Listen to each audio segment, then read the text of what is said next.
Did you know that the way you tap your fingers while waiting can reveal which decade shaped your life? Or that your choice between coffee and tea might expose your family's deepest secrets? Scientists have discovered that certain habits we carry into our golden years work like time capsules, preserving memories of who we once were. These aren't just quirks, they're living history lessons written in the language of our daily routines. Today we're uncovering 10 surprising habits that tell the untold stories of seniors' pasts. From the way you arrange your pillows to how you greet strangers, each gesture holds clues to decades of experience. What you'll learn might forever change how you view your own parents and grandparents, or even yourself. Stay with us as we decode the hidden messages in everyday actions.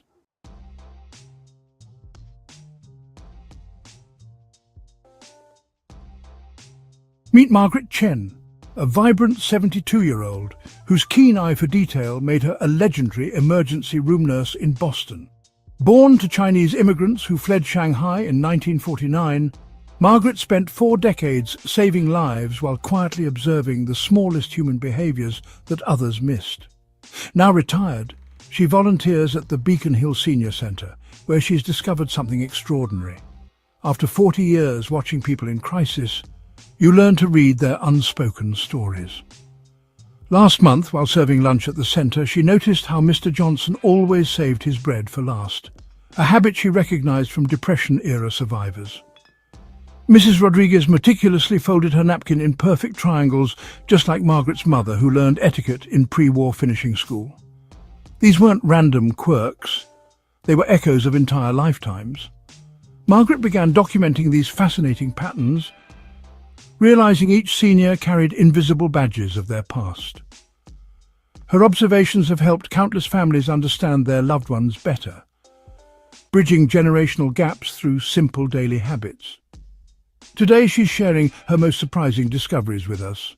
Before we dive in, if you're finding value in these insights, please hit that like button. It helps more people discover these important stories. And don't forget to subscribe and ring the notification bell so you never miss our weekly wisdom for navigating life's golden years. Now, let's explore these remarkable habits through Margaret's experienced eyes.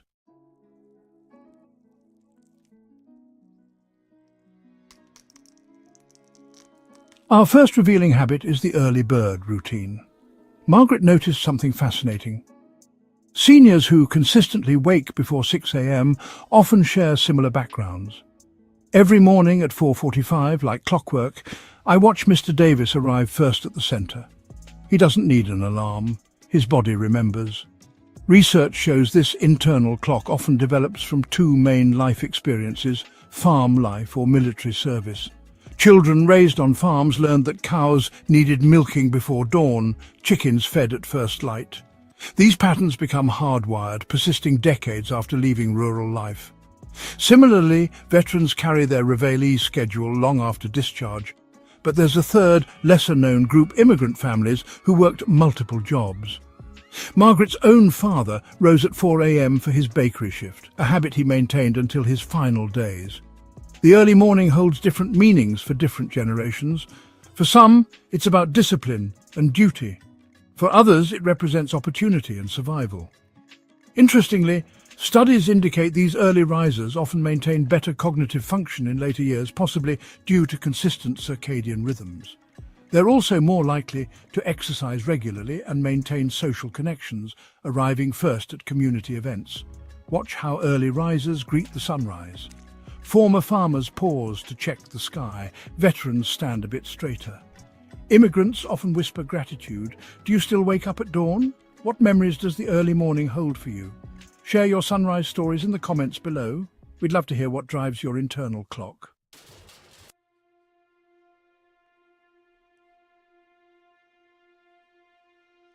Next, we uncover the telling signs of the handwritten letter writer.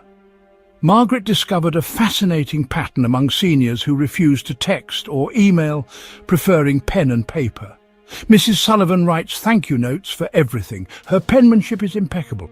Perfect loops, consistent slant, That's when I knew former teacher. Indeed, research confirms that seniors who maintain handwritten correspondence often come from specific professional backgrounds: teachers, secretaries, postal workers, and journalists. Professions where written communication was paramount. These weren't just jobs, they were identities built around the power of the written word. The habit reveals more than occupation. Handwriting experts note that seniors who write regularly show distinct characteristics. Those from wealthy backgrounds often use fountain pens and quality stationery, while Depression-era writers tend to fill every inch of paper, even writing in margins. I once watched Mr. Peterson spend 20 minutes selecting the right stamp. Former postal worker, they understand that presentation matters. Neurologists have found that maintaining handwriting skills helps preserve fine motor control and cognitive function. These letter writers often demonstrate better memory retention and emotional processing. Watch their faces as they write. There's a meditation in it, a connection to everyone they've ever written to. But here's what's truly remarkable. These seniors often have the most extensive social networks, maintaining relationships across decades and continents. Do you still write letters by hand? What memories surface when you pick up a pen? Comment below with your handwriting stories. But wait until you hear about the next habit. It's something you do every day without realizing what it reveals.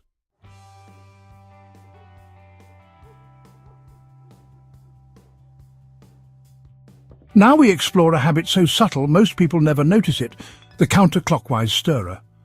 Margaret's discovery began in the centre's cafe. Margaret Chen, VO. I watched Mrs. Kowalski stir her tea, always counterclockwise, always exactly 7 times. Then I noticed others doing the same. This seemingly random habit has profound roots. Research reveals that counterclockwise stirring often indicates childhood experiences with scarcity. During the Great Depression and wartime rationing, families developed rituals to make precious resources last longer. Counterclockwise stirring was believed to dissolve sugar more slowly, stretching supplies. Margaret Chen, VO. Parents taught children to stir against time to save sugar. The habit stuck. Cultural anthropologists have documented this pattern across different regions. In Eastern Europe, counterclockwise stirring represented defiance against clockwork authority. In parts of Asia, it aligned with spiritual beliefs about energy flow. Latin American communities associated it with cooling hot beverages more efficiently. Margaret Chen, VO, Mr. Santos told me his grandmother insisted counterclockwise stirring kept evil spirits away. Mrs. O'Brien learned it prevented tea leaves from clumping. The habit often reveals economic background more accurately than current wealth. Seniors who experienced food insecurity tend to stir deliberately, counting rotations. Those from abundant backgrounds stir casually, if at all. Fascinatingly, neuroscientists found that directional stirring activates different brain regions, potentially influencing how we process memories associated with meals. Which way do you stir your coffee? The answer might surprise you.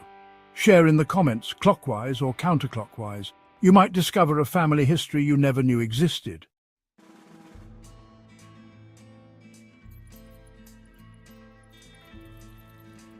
Our fourth revealing habit is the mender and keeper, seniors who repair everything rather than replace it.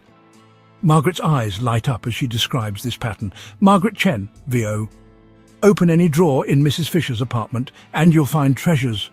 Spare buttons sorted by colour, fabric scraps folded neatly, rubber bands saved from newspapers. This isn't hoarding, it's preservation born from necessity. The Great Depression created a generation that understood the value of everything. Waste not, want not wasn't just a saying, it was survival. Margaret Chen, VO, each button had a story. This one from Dad's Navy uniform, that one from my first Easter dress. Research shows that seniors who mend and keep often experience significant hardship in youth. They learned that a torn dress could be beautiful again with careful stitching, that shoes could last another year with new soles. But this habit reveals more than economic history. Psychologists note that menders often possess exceptional problem-solving skills and creativity. Margaret Chen, VO. Watch Mr. Thompson fix a wobbly chair. He'll use techniques passed down 3 generations, combining wooden pegs with modern glue. These seniors frequently have the most organised homes with everything in its designated place. Their garages and basements resemble tiny hardware stores. Margaret's own drawer contains buttons spanning 60 years, each carefully saved just in case. Surprisingly, younger generations are rediscovering these skills, seeking out menders as mentors in sustainability. Margaret Chen, VO. They're not just fixing things, they're preserving knowledge that once kept families afloat. But wait until you see what habit number 5 reveals about a senior's deepest fears and greatest triumphs.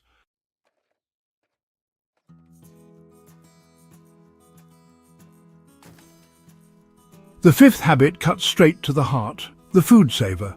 Margaret recalls opening Mrs. Yamamoto's refrigerator during a home visit. Margaret Chen, VO. Every leftover was dated, labelled, stored in glass containers. Nothing disposable. Behind each jar was a story of survival. This meticulous food preservation often signals wartime experiences or severe food insecurity.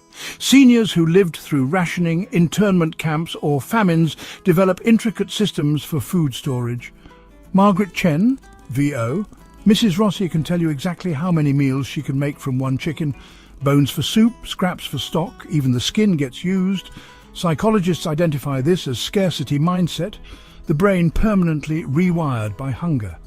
These seniors often maintain emergency food supplies, rotate pantry items with military precision, and feel physical distress when food is wasted. Margaret Chen, VO. I watched Mr. Novak cry over spilled milk. Literally. He was remembering his childhood in post-war Poland. Cultural differences emerge in storage methods. Eastern European seniors favour pickling and canning. Asian elders master fermentation. Mediterranean seniors preserve in oil. Each technique links to specific historical food shortages. Remarkably, these habits often produce the healthiest seniors. Their diverse preservation methods maintain nutritional value, and their waste-nothing approach aligns with modern sustainability practices. Margaret Chen, VO. I still can't throw away bread crusts. My immigrant parents' voices echo, someone somewhere is hungry. Tell us about the oldest item in your pantry right now. What memories does it hold? Share below.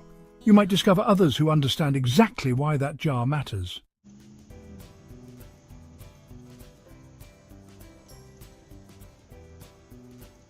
Habit 6 reveals deep financial trauma, the cash carrier. Margaret noticed this when organising a group outing. Margaret Chen, VO. Mr. Petrosky pulled out a roll of bills secured with a rubber band. Mrs. Chang had cash tucked in 3 different pockets. They'd rather carry hundreds in cash than use a credit card. This habit directly correlates with experiencing bank failures or economic collapse. Seniors who lived through the Great Depression, hyperinflation or banking crises maintain what psychologists call mattress money mentality. Margaret Chen, VO.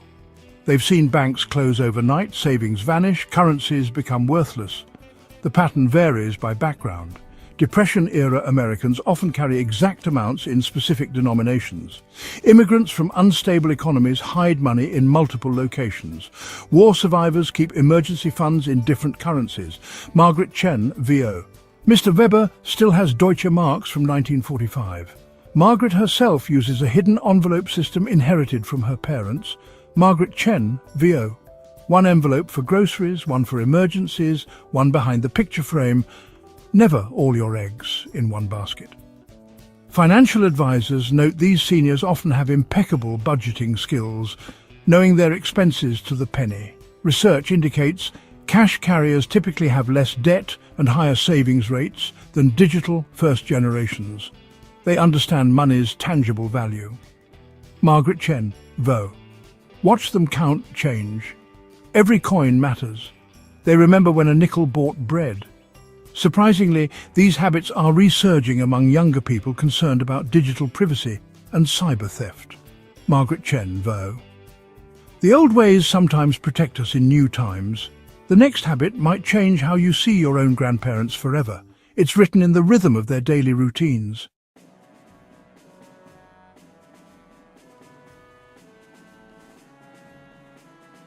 Our 7th revealing habit is the news ritual observer. Margaret discovered this pattern during breakfast at the centre.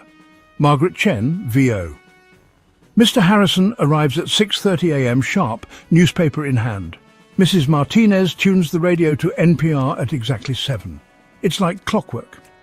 These rigid news consumption schedules often reflect former careers in journalism, government, military or international business. Margaret Chen, VO. They lived in worlds where information meant survival or success. Missing the morning briefing could cost lives or fortunes. Former journalists maintain multiple news sources, cross-referencing stories with practiced skepticism. Ex-diplomats focus on international sections, reading between lines. Military veterans scan for strategic implications. Margaret Chen, VO. Watch Colonel Simpson read. He starts with weather, then international, then domestic, same order he received intelligence briefings. The timing reveals generational experiences too. Those who lived through wars often check news first thing, anxiety from air raid sirens still echoing. Cold War survivors developed habits around specific broadcast times. Margaret Chen, VO, Mrs. Kowalski, still gets nervous if she misses the 6 p.m. news. In Soviet-controlled Poland, that broadcast carried coded messages. Neurologists found these rituals provide cognitive structure, helping seniors maintain mental acuity. The habit of analysing news critically correlates with lower rates of misinformation susceptibility. Margaret Chen, VO. Mr. O'Brien still clips articles for his grandchildren. Mrs. Park translates headlines into her native Korean, keeping her language sharp. What time do you check the news? Comment below. Your news ritual might reveal more about your past than you realise.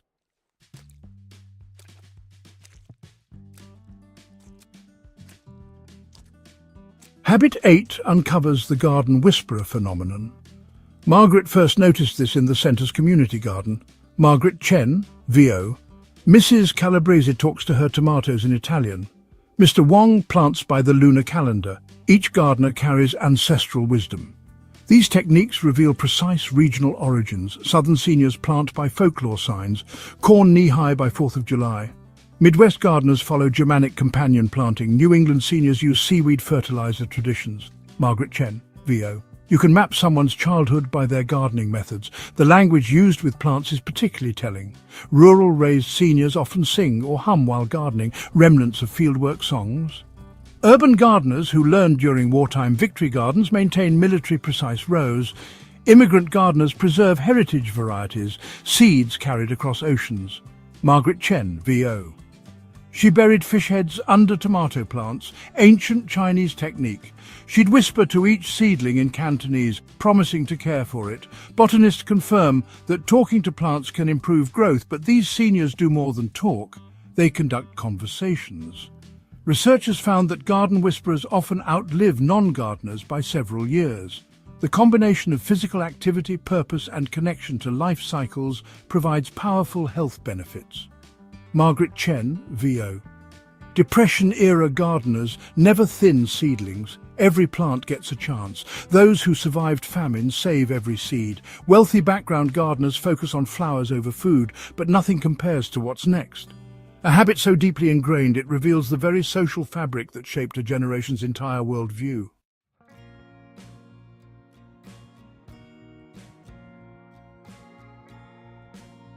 The 9th habit exposes the intricate social dance code.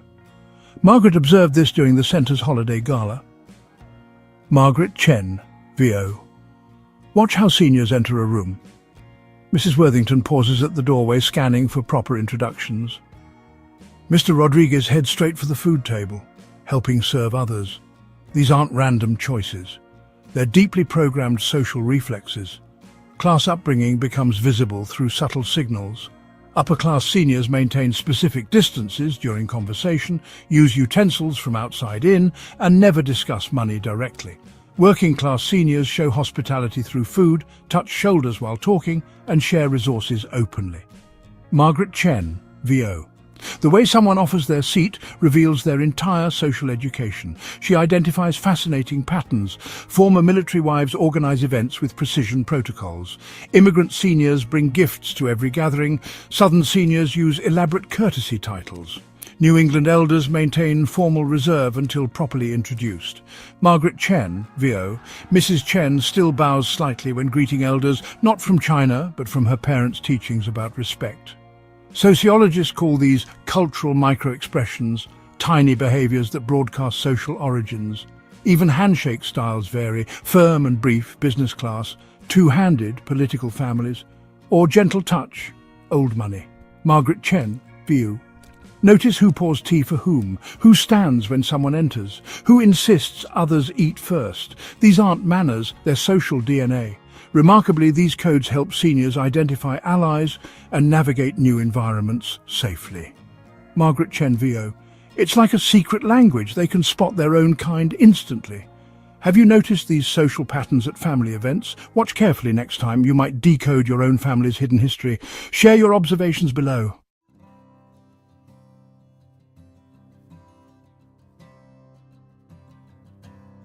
Our final habit unveils the most profound truth: the memory keeper. Margaret demonstrates this herself, rattling off dozens of phone numbers from memory.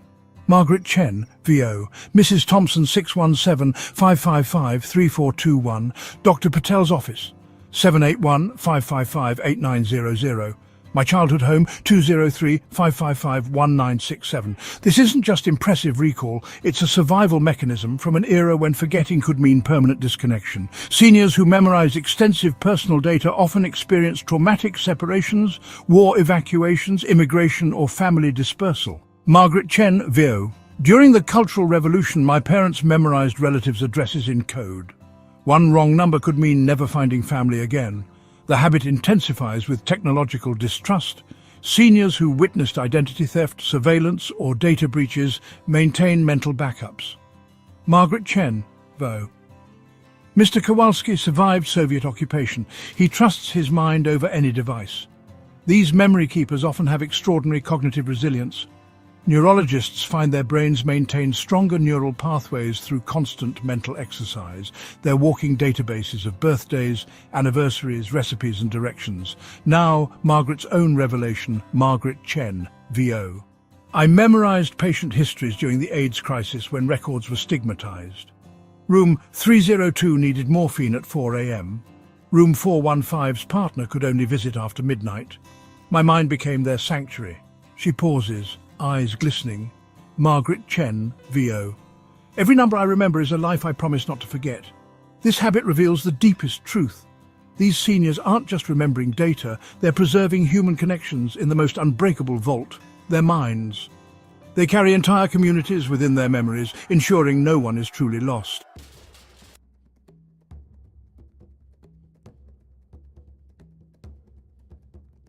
As Margaret catalogued these habits, something remarkable happened. She began understanding her own story. Margaret Chen, VO.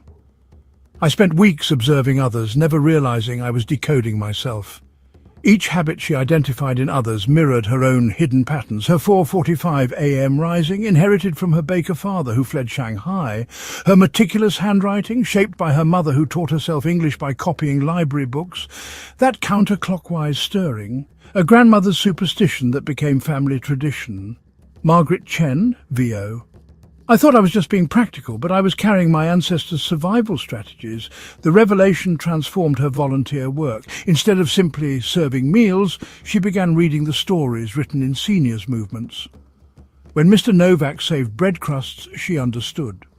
When Mrs. Santos crossed herself before eating, she recognized the prayer. When Colonel Adams arranged chairs in perfect rows, she saw the order that once saved lives. Margaret Chen, VO. These habits aren't quirks, they're love letters from our past selves. She created connection circles where seniors shared their habit origins. Mrs. Kim taught pickling methods that survived Korean winters. Mr. O'Brien demonstrated knots learned on fishing boats. Mrs. Rodriguez showed how to mend clothes with invisible stitches. The centre blossomed into a living museum of generational wisdom. Margaret's greatest insight, Margaret Chen, VO. We spend our youth trying to fit in, our middle years trying to stand out, and our golden years discovering we've been carrying our truth all along. Every habit is a thread in the tapestry of who we are. She now sees her parents' influence in everything. Their resilience in her steadiness, their adaptability in her empathy, their courage in her compassion.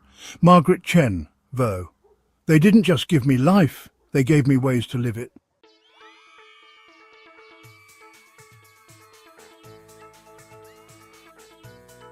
If you recognized yourself or a loved one in these habits, hit that like button. Share this video with someone whose habits tell an amazing story. Subscribe and click the bell to discover more fascinating insights about life after 60. Your family's history lives in these small daily acts. Let's honor them together.